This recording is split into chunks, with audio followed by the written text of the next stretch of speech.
વિદ્યાર્થી મિત્રો, ધોરણ 10માં આપ સૌનું હાર્દિક સ્વાગત છે। ગયા લેક્ચરમાં આપણે વન અને વન્ય જીવનની અંદર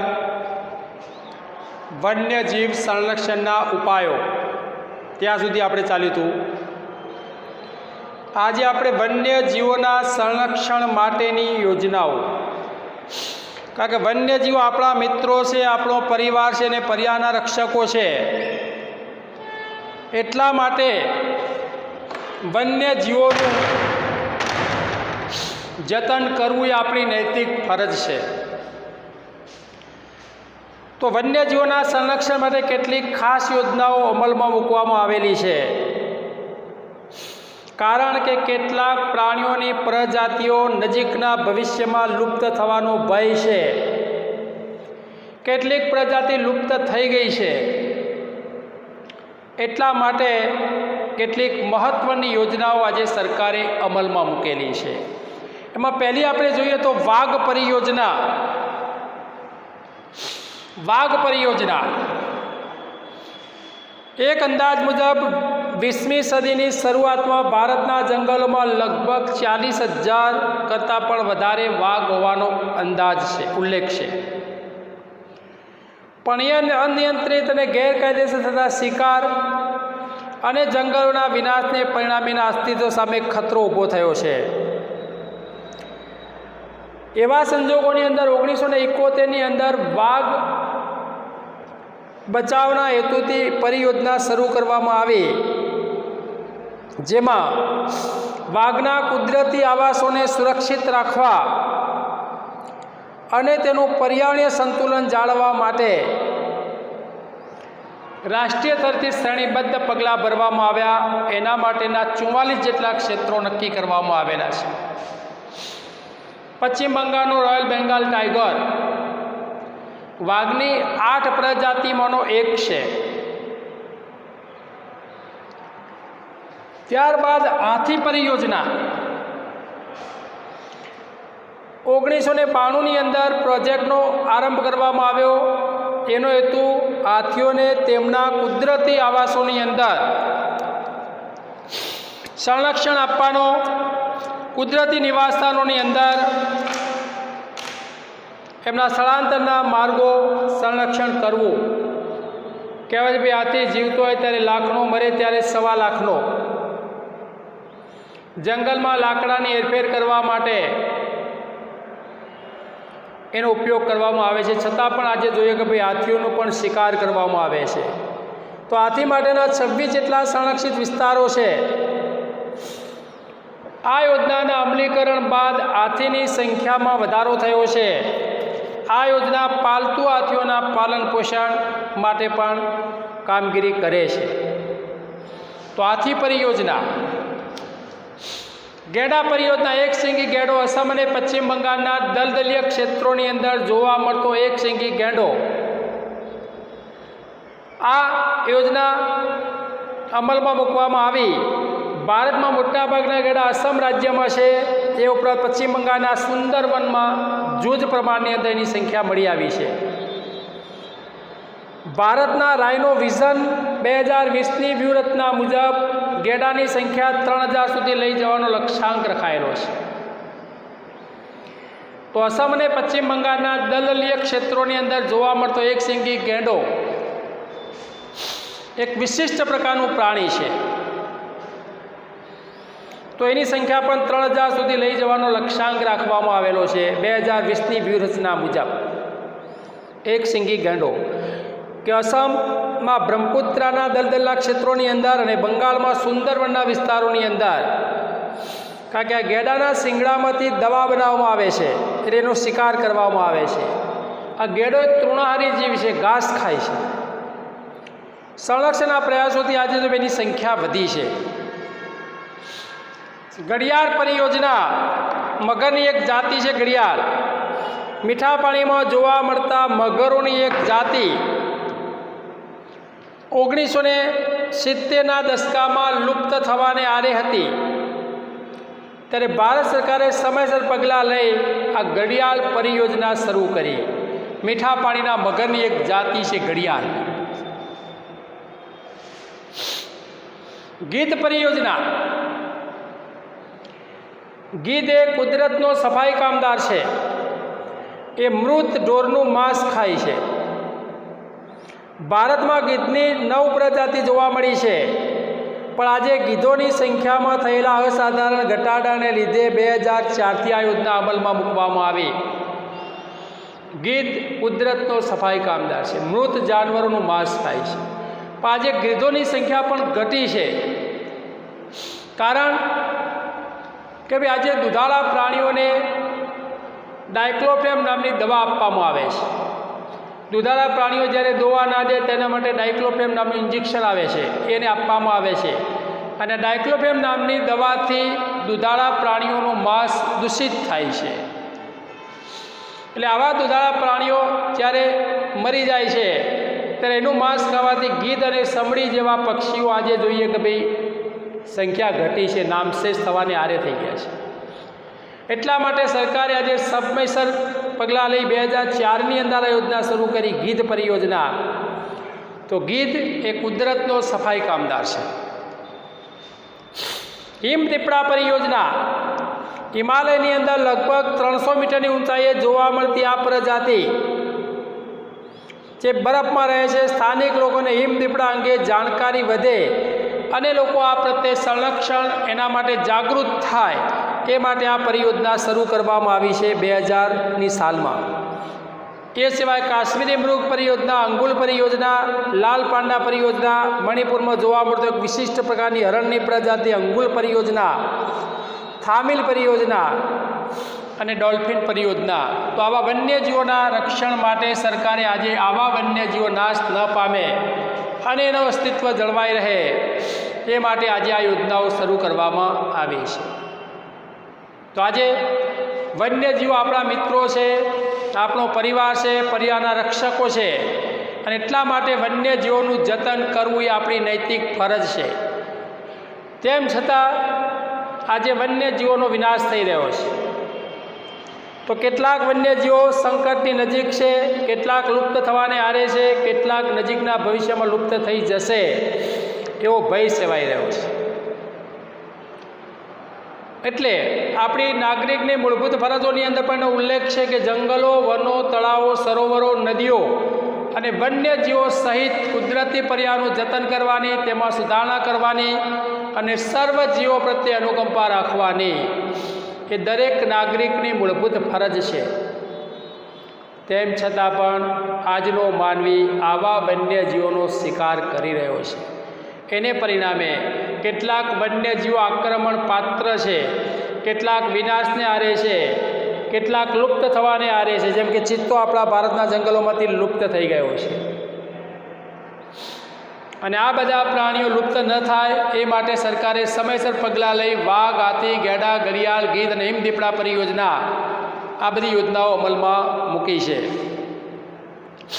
એના માટે આજે અભયારણ્યો, રાષ્ટ્રીય ઉદ્યાનો અને જૈવ આરક્ષિત ક્ષેત્રો, અભયારણ્યો, રાષ્ટ્રીય ઉદ્યાનો અને જૈવ આરક્ષિત ક્ષેત્રોની આજે રચના કરવામાં આવેલી છે. અભયારણ્યો, રાષ્ટ્રીય ઉદ્યાનો અને જૈવ આરક્ષિત ક્ષેત્રો, એમાં પહેલું આપણે અભયારણ્ય જોઈએ કે અભયારણ્યની અંદર ભારતમાં 531 અભયારણ્ય છે. ભારતની અંદર 531 અભયારણ્ય છે અને ગુજરાતની અંદર 23 અભયારણ્યો છે.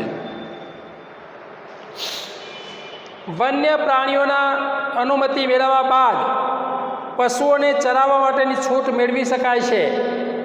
વન્યજીવોના અભયારણ્ય માટે વિવિધ પ્રકારના અભયારણ્યોની રચના જે કરવામાં આવી છે, વિવિધ પ્રકારના જે અભયારણ્યો, રાષ્ટ્રીય ઉદ્યાનો અને જૈવ આરક્ષિત ક્ષેત્રો કે જે આપણા ભારતની અંદર એની જે રચના કરવામાં આવેલી છે, અભયારણ્ય, રાષ્ટ્રીય ઉદ્યાન અને જૈવ આરક્ષિત ક્ષેત્ર જેની રચના કરવામાં આવેલી છે,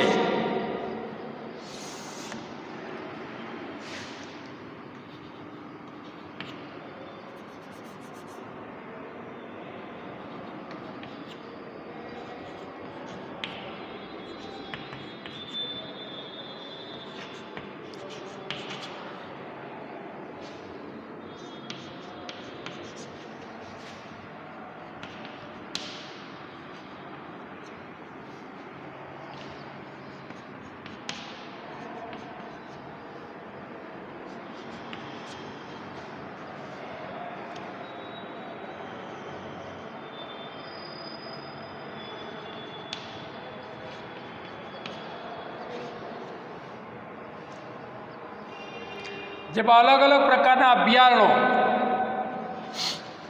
આજે આપણને જોવા મળે છે. એમાં આપણે જોઈએ તો પહેલું અક્કા, તો અસમ, કાજીરંગા, અસમ, માનસ, મકા મધ્યપ્રદેશ, કાન્હા પંચમઢી મધ્યપ્રદેશ, ગુજરાત, ગીર, કેરળ પેરિયાર, જમ્મુ કાશ્મીર દચીગામ, રાજસ્થાન કેવલાદેવ, રાજસ્થાન રણથંભોર, મધુમલાઈ તમિલનાડુ,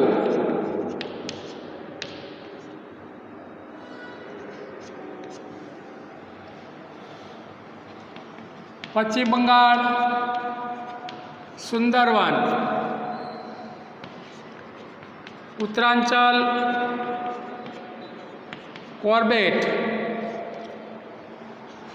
उत्तर प्रदेश नंदा देवी, उत्तर प्रदेश चंद्रप्रभा,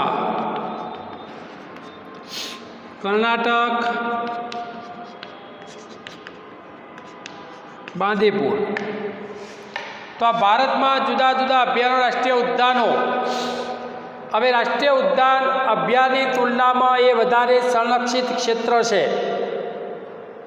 जे भारत में 103 राष्ट्रीय उद्यानों से गुजरात में 4 है. एमा पालतू पशुओं ने चरावा पर संपूर्ण प्रतिबंध होय छे. राष्ट्रीय उद्यान अंदर अभयारण्य जेम कोई एक विशेष प्रजाति माटे केन्द्रित थतुं नथी कि भाई आज असम में काजीरंगा, उत्तरांचल में कोर्बेट, वेरावदर दरियाई राष्ट्रीय उद्यान, गीर गुजरात में और जम्मू काश्मीर दचीगाम आ महत्वना राष्ट्रीय उद्यानों है. जैव आरक्षित क्षेत्र, जैव आरक्षित क्षेत्र की व्याख्या है कि ज्यां प्रकृति प्रेमियों, स्थानिक लोगों ने सरकारी अधिकारीओ वन्य जीवों ने प्राकृतिक सौंदर्य रक्षा माटे साथे मळीने काम करे छे तेवुं क्षेत्र. ज्यां प्रकृति प्रेमियों, स्थानिक लोगों ने सरकारी अधिकारीओ वन्य जीवो અને પ્રાકૃતિક સૌંદર્યની રક્ષા માટે સાથે મળીને કામ કરે છે તેવું ક્ષેત્ર,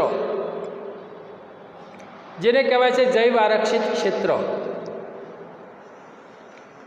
એની રચના આંતરરાષ્ટ્રીય માપદંડ દ્વારા કરાય છે. જે તે ક્ષેત્રની પ્રાકૃતિક અને સાંસ્કૃતિક વિવિધતાનું સંરક્ષણ કરવાનો એનો હેતુ છે. તે ક્ષેત્રોની અંદર થતી બધી વનસ્પતિ, જીવજંતુઓ, જમીન ઉપરાંત ત્યાં વસતા માનવ સમુદાયની જીવનશૈલીનું પણ સંરક્ષણ કરવામાં આવે છે. તો 5000 કિલોમીટર કરતાં વધુ વિસ્તાર છે કે આજે નીલગિરી, મનાની ખાડી, ગ્રેટ નિકોબાર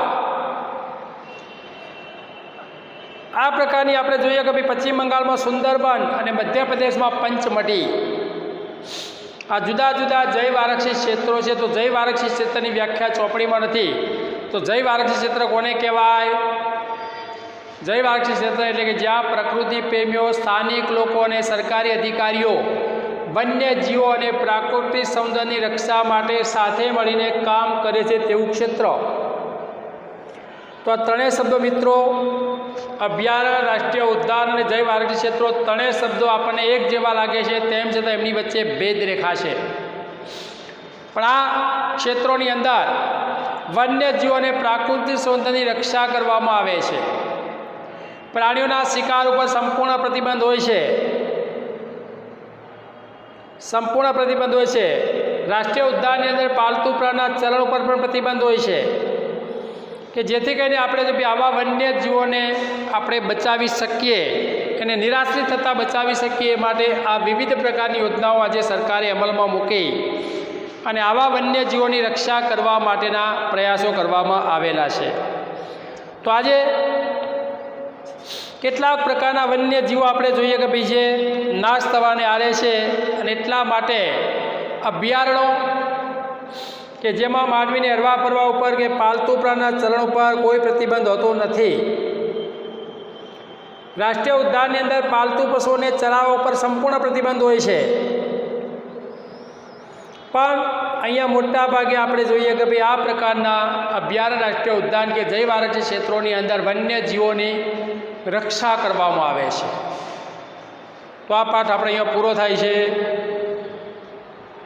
હવે નેક્સ્ટ પીરિયડની અંદર આપણે નવા પાઠ તરફ પ્રયાણ કરીશું.